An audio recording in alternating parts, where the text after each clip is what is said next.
अब हम स्टार्ट कर रहे हैं अपना next topic, what is electrical charges. अभी हमने इलेक्ट्रोस्टैटिक के डेफिनेशन करने के समय ये पढ़ा था कि इलेक्ट्रिकल चार्जेस जो है वो एक इलेक्ट्रिक फील्ड प्रिपेयर करते हैं, वो एक इलेक्ट्रिकल पोटेंशियल प्रिपेयर करते हैं और साथ में क्या करते हैं, एक फोर्स जनरेट करते हैं जिसको कहा था हमने इलेक्ट्रिक फोर्स। ओके तो इलेक्ट्रिकल चार्जेस बेसिकली कैसे जनरेट हो जाएंगे, और जनरेट हो जाएंगे तो क्या यहाँ वहां कहीं फेंकाए पड़े रहेंगे? नो, नॉट पॉसिबल, है ना। तो ये जो हमारा मैटर है, मैटर का जो बेसिक एलिमेंट्री पार्टिकल्स है, which are they are electron, proton and neutron. ये जो इलेक्ट्रिकल पार्टिकल्स है ये एक फोर्स जनरेट करते हैं। ओके ये फोर्स जो जनरेट करते हैं इसी को हम इलेक्ट्रिकल चार्जेस कहते हैं।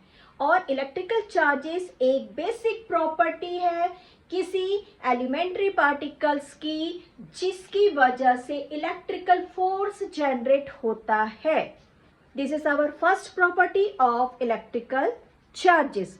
Write down it as a definition form. Now we are starting definition. What is electrical charges? Okay, our first property is electrical charges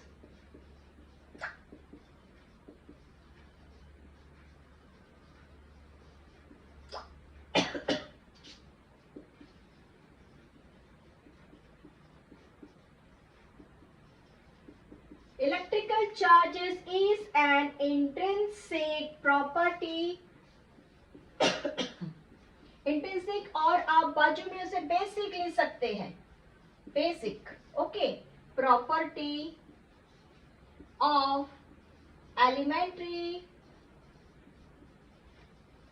particles. Which are elementary particles? Electron, proton and neutron.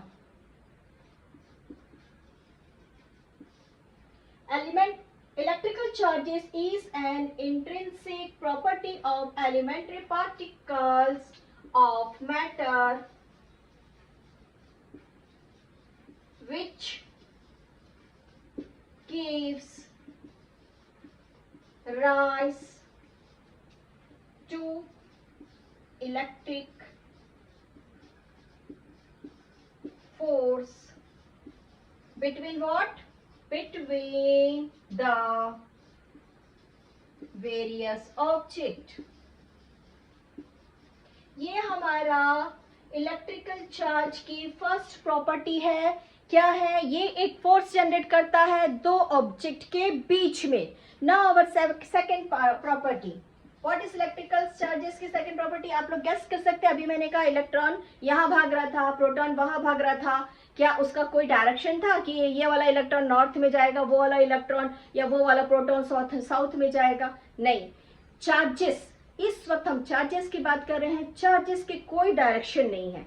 हमने physical quantity में 11th में देखा है कि physical quantity has two source, first vector, second scalar. ऐसा object जिसका कोई direction नहीं है that is known as scalar. तो हमारा सेकंड प्रॉपर्टी है कि electrical charges are scalar quantity. Write down, electrical charges are scalar quantity. अब हम पढ़ेंगे इस फोर्स के लिए। अब हम जो आगे पढ़ने जा रहे हैं हम उस फोर्स के लिए पढ़ने जा रहे हैं। हम इस फोर्स को पढ़ने से पहले मैं थोड़ा सा एक रिवाइज करना चाहूंगी। हमने जब ग्रेविटेशन, न्यूटन का ग्रेविटेशन फोर्स पढ़ा था, वहां पे एक बहुत ज्यादा जरूरी ऑब्जेक्ट था कि इस दुनिया में जितनी भी सारी चीजें एग्जिस्ट कर रही है दे हैव वेरी स्मॉल और they have very big masses. छोटा सा छोटा ऑब्जेक्ट डेसिमल 0.0000001 मास ग्राम भी ऑब्जेक्ट इस दुनिया में एग्जिस्ट करता है, और बड़ा से बड़ा भी ऑब्जेक्ट इस दुनिया में एग्जिस्ट करता है, स्पेस में एग्जिस्ट करता है, तभी उनके बीच में ग्रेविटेशनल फोर्सेस है। तो नेचुरली हम जिस चीज को भी पढ़ने जा रहे हैं, हम पढ़ने जा रहे हैं इस वक्त इलेक्ट्रिकल चार्जेस की वजह से जनरेट होने वाला फोर्स, इलेक्ट्रिकल चार्जेस की बेसिक प्रॉपर्टी है। इलेक्ट्रॉन का अपना एक मास है, प्रोटॉन का अपना एक मास है और न्यूट्रॉन का अपना एक मास है। तो हम लिखते हैं अभी इलेक्ट्रॉन, प्रोटॉन और न्यूट्रॉन का मास। जब हम इसके मास को लिखेंगे तो अब इसके मास से हम क्या करेंगे, नेचुरली हम फोर्स के बारे में पढ़ रहे हैं तो हम देखेंगे इनका ग्रेविटेशनल फोर्स, इनका फोर्स ऑफ अट्रैक्शन ये कितना एक्सर्ट करते हैं एक दूसरे के अपोज में। जब हम ग्रेविटेशन फोर्स पढ़े थे तो हमने पढ़ा था m1 mass of one object, m2 mass of two object.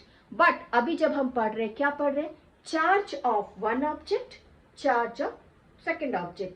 This is object, we can say elementary particles and elementary other particles. तो हम इसको लिखेंगे m1 m2 की जगह q1 q2। हम अभी से नोट डाउन करना चालू करते हैं। नाउ स्टार्ट करिए। अब हम लिखते हैं जो हमारे एलिमेंट्री पार्टिकल्स है, हम पहले उसका मास लिखते हैं। Okay, write down. हम इलेक्ट्रॉन के लिए लिखते हैं mass of electron 9.10940 multiplied 10⁻31. What is our SI unit? Our SI unit is kg. Don't forget this. Now हम लिखते हैं अब प्रोटॉन का mass of proton 1.67262 multiplied by 10⁻⁻27 kg। और हम लिखते हैं अब mass of neutron 1.67262 multiplied 10⁻⁻27 kg। ठीक है, हमने एलिमेंट्री पार्टिकल्स के मास लिख लिए। अब इस एलिमेंट्री पार्टिकल्स के मास के बाद हम लिखते हैं पहले ग्रेविटेशनल फॉर्मूला। क्या है हमारा ग्रेविटेशन का फॉर्मूला, किसी को याद है? अगर याद है तो आप मेरे साथ साथ लिखते जाइए। सबसे पहले ग्रेविटेशनल फोर्स F का फॉर्मूला था G1 G multiplied M1 M2 upon the mass of the two object inversely force is inversely proportion to the square of the distance। यही था हमारा। हमको G कांस्टेंट मालूम है। अगर हम इलेक्ट्रॉन के लिए इसे पढ़ रहे हैं, हम अगर इस फोर्स को इलेक्ट्रॉन के लिए फाइंड कर रहे हैं तो हम इसका इलेक्ट्रॉन का मास यहाँ पे लिख देंगे, दैट इज स्क्वायर। और डिस्टेंस क्या होना चाहिए, डिस्टेंस क्या होना चाहिए बताइए, लिखते जाइए। Electrical force equals to G constant की वैल्यू किसी को याद है तो लिखिए 6.67 मल्टीप्लाई 10⁻⁻11 न्यूटन। थोड़ा सा स्पेस दीजिए, एक हाइफन दीजिए हल्का सा, मीटर। ये हम क्यों देते हैं, convention to you for use of SI units. Denominator में है kg⁻⁻²। ये हमारा हो गया ग्रेविटेशन कांस्टेंट का वैल्यू। नाउ हम यहाँ पे लिखते हैं इलेक्ट्रॉन की वैल्यू। इलेक्ट्रॉन कितना है हमारे पास में, 9.10940 मल्टीप्लाइड 10⁻⁻31 kg स्क्वायर।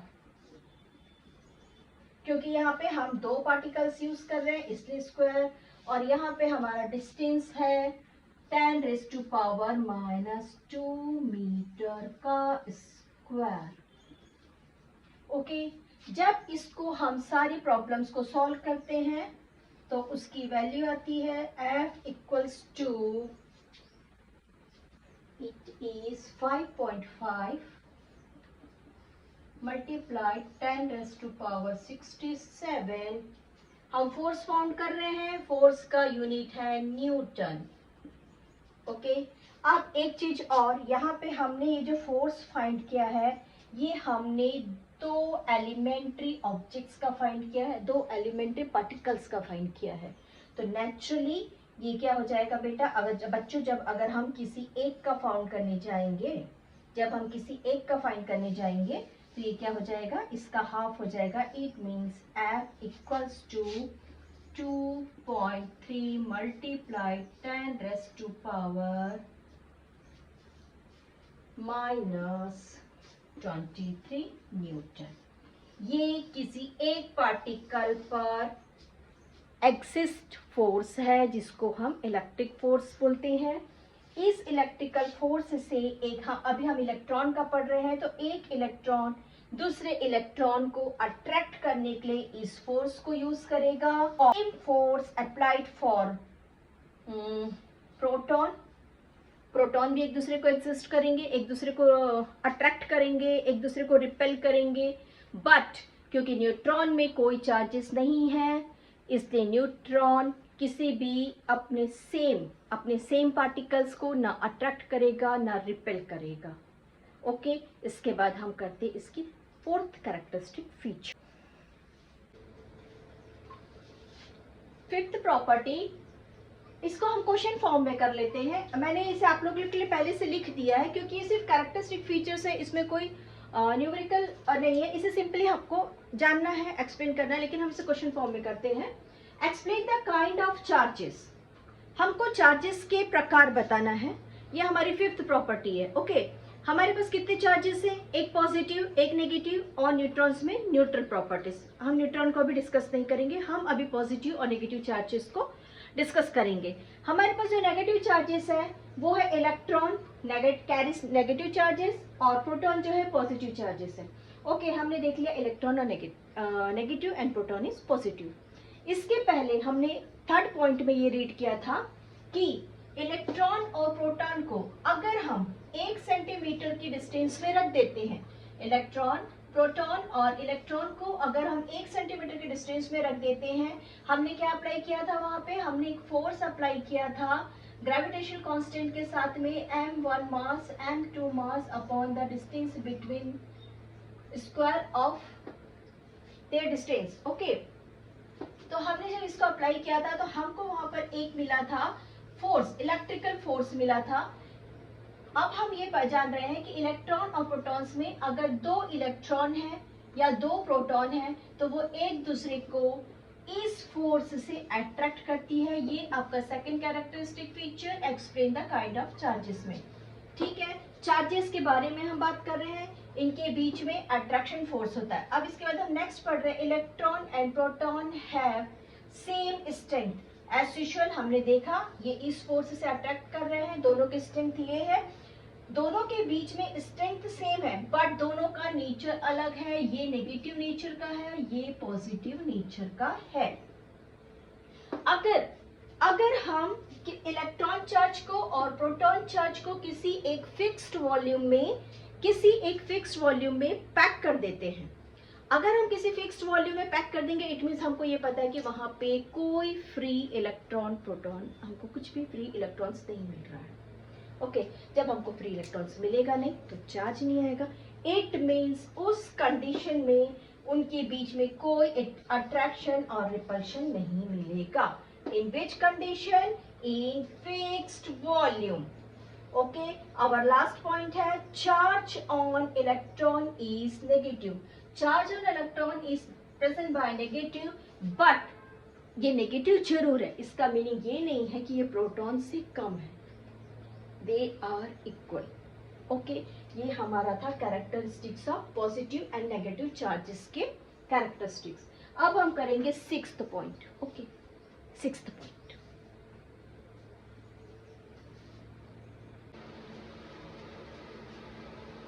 अब हम पढ़ रहे हैं किसी चार्ज एटम्स का मास। ओके, हमको ये पता है कि एक एटम लेते हैं हम जो न्यूट्रल है, उस न्यूट्रल एटम में इलेक्ट्रॉन और प्रोटॉन का जो नंबर है वो इक्वल है। इट मीन्स वो न्यूट्रल कंडीशन में है। अब अगर हम बाहर से उसे डिस्टर्ब करते हैं, हम क्या करेंगे, हम किसी एटम को डिस्टर्ब कर रहे हैं। जब हम एटम को डिस्टर्ब करेंगे, या तो वो इलेक्ट्रॉन का लॉस होगा या वहां पर इलेक्ट्रॉन का गेन होगा।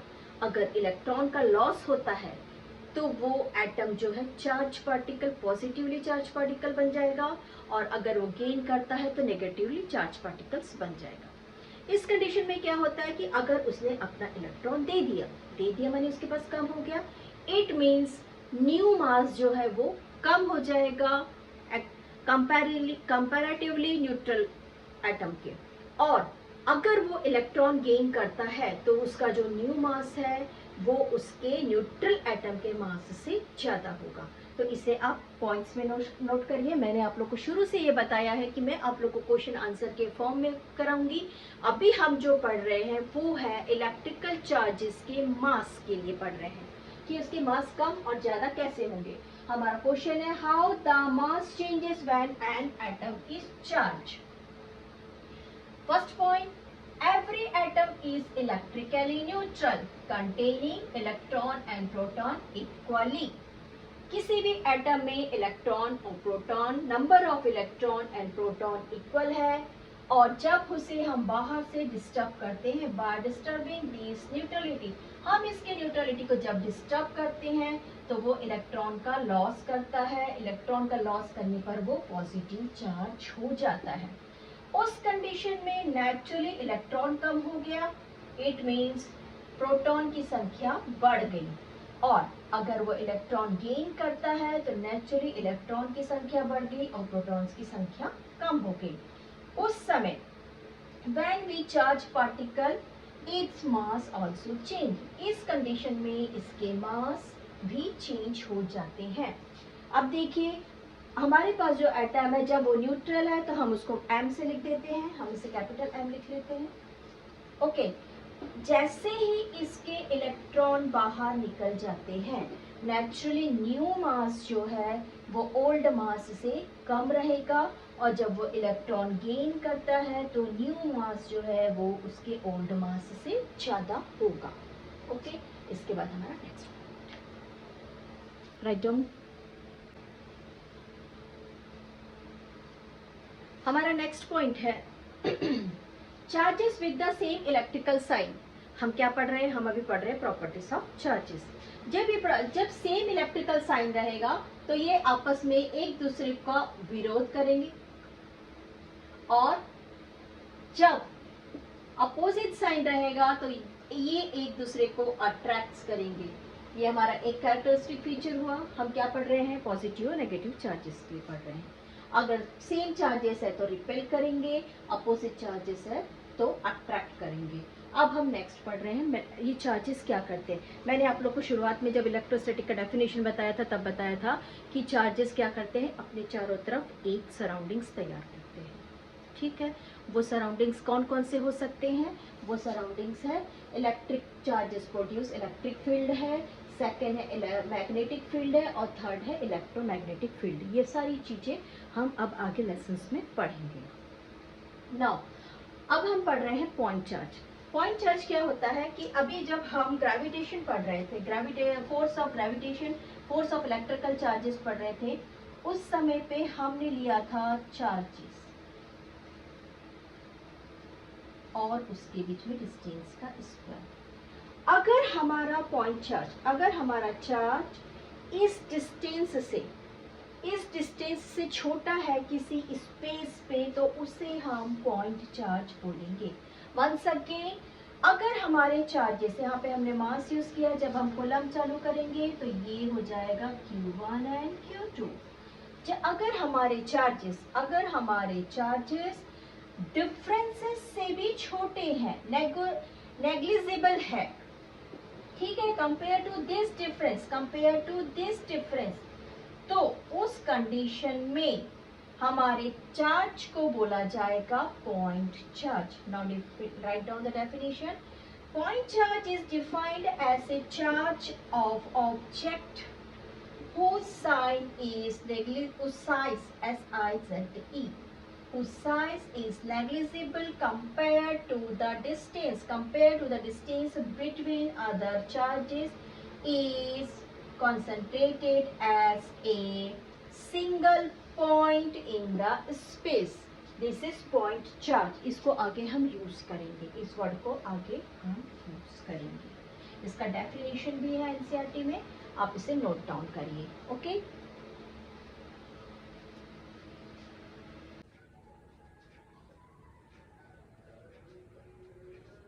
अब हम पढ़ रहे हैं charges on conductor. Charges on conductor की सबसे पहले प्रॉपर्टीज आपको बता दूं कि अगर हम दो ऑब्जेक्ट लेते हैं, एक जो है सॉलिड है और दूसरा जो है हॉलो है। ओके, तो इसमें क्या होता है, जब चार्जेस सेट होते हैं तो वो इसके आउटर सरफेस पे जाते हैं, नेचुरली वो अदर्स के भी आउटर सरफेस पे ही, दोनों ऑब्जेक्ट के आउटर सरफेस पे जाएंगे।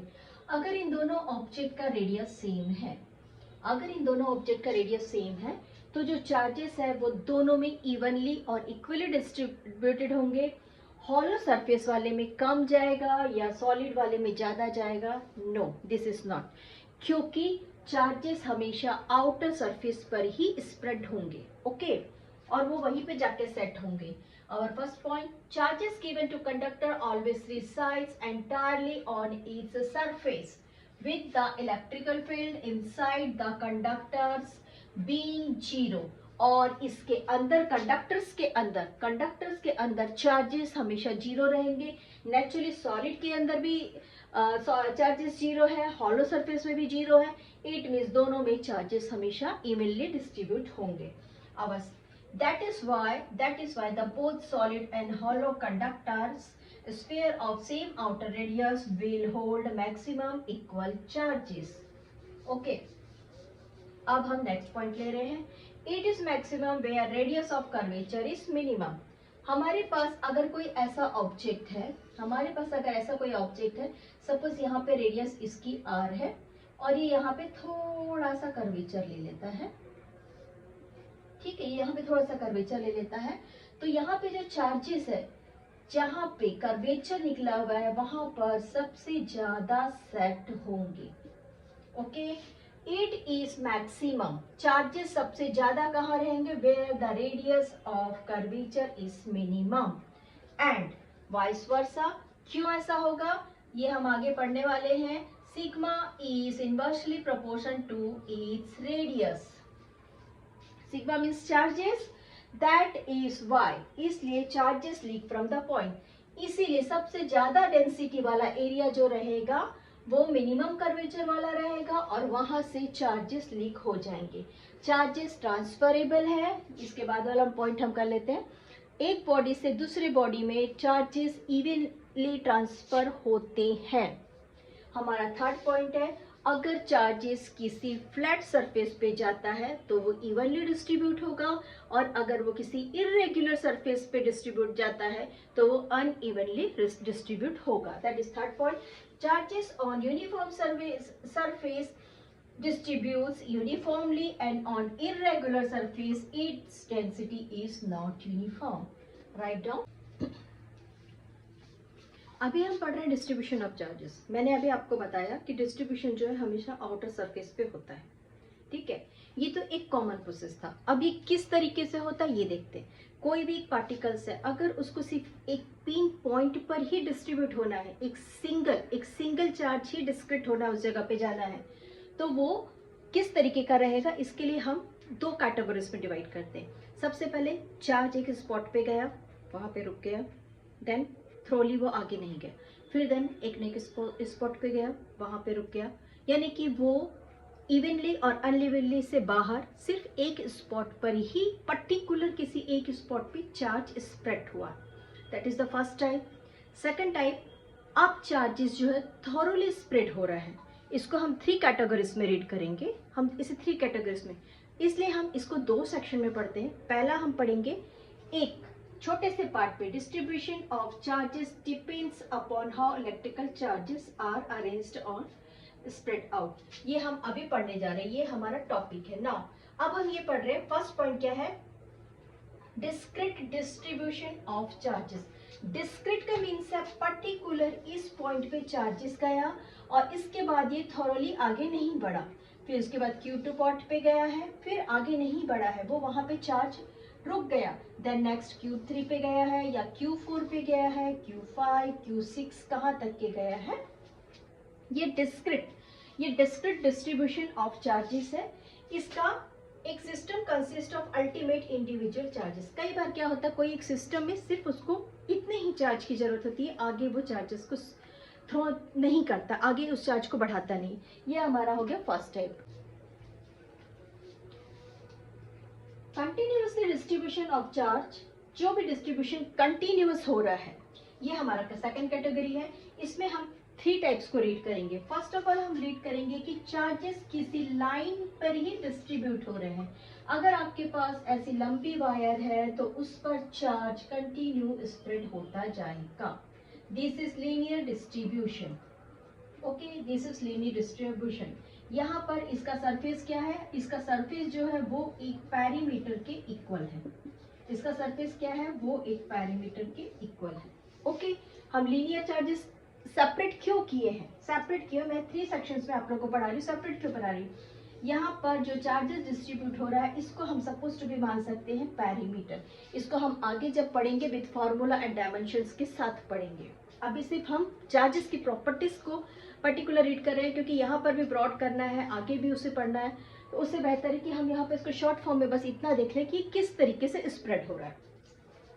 ठीक है, यहाँ पर इस चार्ज का, इस वायर का सिर्फ पेरीमीटर यूज हो रहा है। ओके, ये वायर स्ट्रेट लाइन में हो सकती है, वायर सर्कल में हो सकती है। इसका एग्जांपल है wire on a straight line. हमारा सेकंड है चार्ज कैसे डिस्ट्रीब्यूट होगा। इसको हम पढ़ रहे हैं कि जो हमने प्रीवियस पॉइंट में एक एग्जांपल पढ़ा था कि चार्जेस सरफेस पे डिस्ट्रीब्यूट होती है। ओके, अभी हम देख रहे हैं कि एक बॉल है, बॉल का पूरा एक आउटर सरफेस है, पूरे आउटर सरफेस में चार्ज डिस्ट्रीब्यूट हो गई। बट अगर हम बॉल को हाफ काट देते हैं, इट मीन्स बॉल के अंदर जो स्पेस है, जो जगह है, वहां पर चार्जेस डिस्ट्रीब्यूट नहीं हुआ है। ओके, ये हमारा सेकंड टाइप है, surface charge distributing on surface. इसका एग्जांपल है कंडक्टिंग स्फीयर और सिलेंडर। थर्ड में है volume charge density, charge distribution through out the volume of the body. इसमें इसका एग्जांपल सबसे पहले बता देते, डाइलेक्ट्रिक स्फीयर, आगे पढ़ना है हमको। ठीक है, इसमें क्या हो रहा है, मैंने अभी आपको एक एग्जांपल दिया था, एक बॉल है, बॉल के आउटर सरफेस पे इलेक्ट्रिकल चार्जेस है। बट अभी जब बॉल का कट सेक्शन लेंगे तो बॉल के अंदर भी चार्जेस है। यहाँ पर हमने देखा था इसके पहले जो बॉल के आउटर सरफेस पे जो चार्जेस थे वहां पे एरिया यूज हुआ था, लाइन वाला जो था पोर्शन था वहां पे पैरामीटर यूज हुआ था, और यहाँ पे हमारा वॉल्यूम यूज हो रहा है। यानी कि यहाँ पर V हमारा कहना चाहिए, हम इसके लिए जो D लेंगे वो क्यूब में लिया जाएगा। Our next property is additive nature of charges. Additive nature of charges में हम पढ़ेंगे कि जैसे अलजेब्रिक सम्स को ऐड किया जाता है, किसी अलजेब्रिक सम्स को ऐड किया जाता है, जैसे 1 + 3 + 5 + 4, और उसके बाद जो उसका टोटल आंसर होता है उसको हम बोल देते हैं algebraic sum. Same to same यहाँ पर भी अगर किसी ऑब्जेक्ट पर टोटल इलेक्ट्रिकल चार्जेस, अगर किसी ऑब्जेक्ट पर चार्जेस इक्वल फॉर्म में डिस्ट्रीब्यूट हुआ है तो उसका जो अलजेब्रिक सम है वो उसका टोटल इलेक्ट्रिक चार्ज के इक्वल होगा। Now our point is the total electric charges on an object, किसी ऑब्जेक्ट पर टोटल इलेक्ट्रिकल चार्जेस जिसको हम Q से रिप्रेजेंट करते हैं, टोटल इलेक्ट्रिक चार्जेस को हमने Q से रिप्रेजेंट किया, is equal to the algebraic sum of all the electric charges distributed on the different parts of the object। किसी ऑब्जेक्ट के डिफरेंट पार्ट में अगर एक पार्ट 1 पर अगर Q1 गया है, पार्ट 2 पर अगर Q2 चार्ज गया है, पार्ट 3 पर अगर Q3 चार्ज गया, ऐसे Qn पार्ट्स पर अलग अलग चार्जेस गए हैं, तो उसका जो अलजेब्रिक सम रहेगा, वो टोटल चार्जेस के इक्वल रहेगा। एडिटिव नेचर ऑफ चार्जेस, ये चार्जेस का एडिटिव नेचर कैसा है, अलजेब्रिक सम के जैसा है। चार्जेस का सम कैसा रहेगा, अलजेब्रिक प्रॉपर्टीज को फॉलो करेगा। Okay, the charge on an object can be increased और decreased in steps of charge distribution. जब किसी ऑब्जेक्ट पर चार्ज का डिस्ट्रीब्यूशन हो रहा है, ये इंक्रीज हो सकती है और ये डिक्रीज हो सकती है, क्योंकि ये एक बॉडी से दूसरे बॉडी में ट्रांसफर हो रही है। It is because during a charging process, जब हम चार्जिंग कर रहे हैं उस प्रोसेस में an integral number of electron, किसी इलेक्ट्रॉन का integral number can be transfer from one body to another body. It is known as quantization charges, quantization of charges. Now अब हम ये देखते हैं कि जो हमारा क्वांटाइजेशन चार्ज है, हमने लिख तो दिया plus minus E. What is quantization? Q equals to plus minus E. ठीक, लेकिन यहाँ पर जो ई है, ई की वैल्यू फ्रैक्शन में नहीं या डेसिमल्स में नहीं होनी चाहिए. ओके, नाउ आपके जो ई की वैल्यू है वो इस फॉर्म में नहीं होनी चाहिए. इस फॉर्म में कौन रहेगा? इस फॉर्म में आपके इंटीजर्स रहेंगे, ई की वैल्यूज नहीं. The charge can not be fraction और not in decimals form. Okay, our last point and very important point, very important point, quantization of charges is microscopic level. It can be observed only at microscopic level. What does it mean? It means 10 raised to power minus 50 or 15, sorry, 10 raised to power minus 15 or below it. Okay.